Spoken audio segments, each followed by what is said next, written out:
What's up guys, it is NT Gaming, and today I thought I'd do something new, as you can see from the intro, and it's going to basically be me talking about what I think about Watch Dogs 2 in this case, but sometimes I will do other games. I wouldn't really do this that often, but when I feel like I want to, I'll probably put one here and there.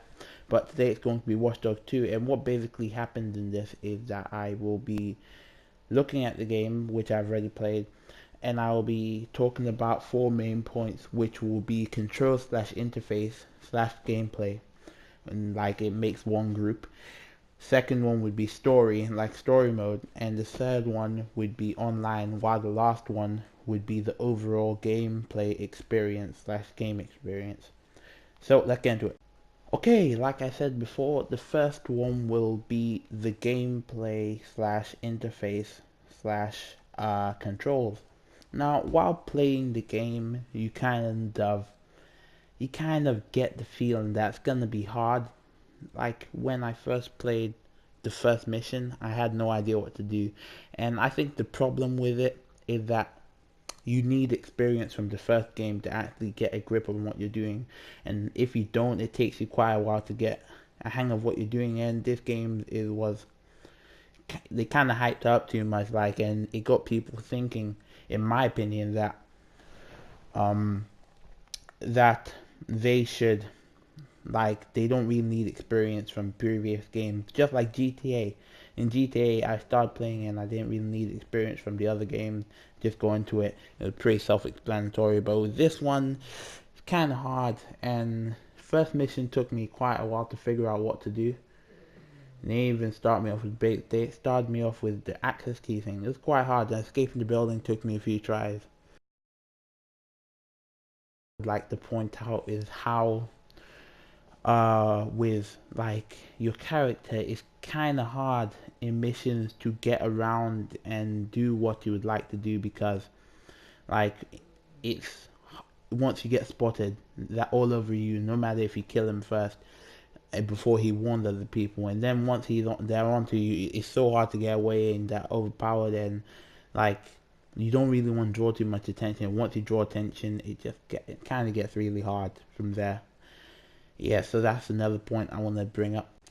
Okay, and my third and final point for controls would have to be when you have these puzzles you have to figure out, because in a lot of missions, like, unless you watch the tutorial, you won't. It'd be pretty hard to find, and it really gets on my nerves sometimes, because I don't like watching tutorials, but like they give me no choice. See, like in this one mission, when you have to break into this building, basically, long story short, there's this circuit that you have to hack in this puzzle, and to find it, you have to go into hacker vision, which is like where you can see all the cables and stuff, and look outside the window when it looks like it's inside the building. It's really annoying and hard, and I just wouldn't bring that up because it kind of gets annoying, and some of you will know what I'm talking about. Others, if you get the game, you'll figure out what I'm talking about when you play it. Okay, on to the next point. Okay, guys, now with story, I don't really have a lot to say on this, because I haven't completed the story. But seeing from everything I've done so far and what I've heard, the story is pretty good. It gives you a nice feel. It has a nice feel to it.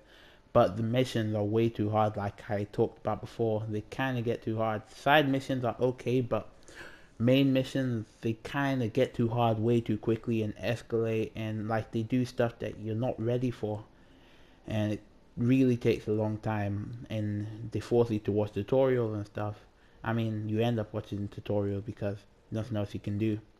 It gets quite to that point. Happened to me, and it was really hard. But yeah, I guess that'd be that point. Okay, now the next point I'd like to bring up inside the story category would have to be the characters. And I really like all the characters, and I like how they all have different roles, like just like in Watch Dogs, and I like their personalities.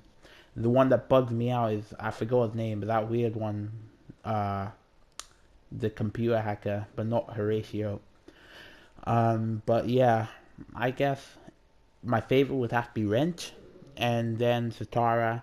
Then the main protagonist that you play as, Marcus, he's really upbeat and he's got a nice vibe, and that's good. Like when he actually is the main character, it makes for a good gameplay, and seeing that, yeah, it really made for a good gameplay experience from what I've done so far. And I hope throughout the whole game, and if you've completed it, you have this.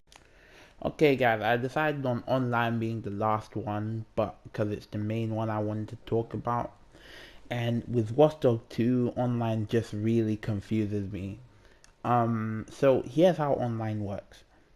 You can find these jobs around the city, and when you join them, you'll know that they're online because they're purple, and you just play with some random people, or you can join your friend session and do submissions on the map, or someone can, while you're doing random stuff around the map, someone can do like join the mission with you, like sometimes hack you and do some stuff, or try and kill you if you're on a police chase, I guess.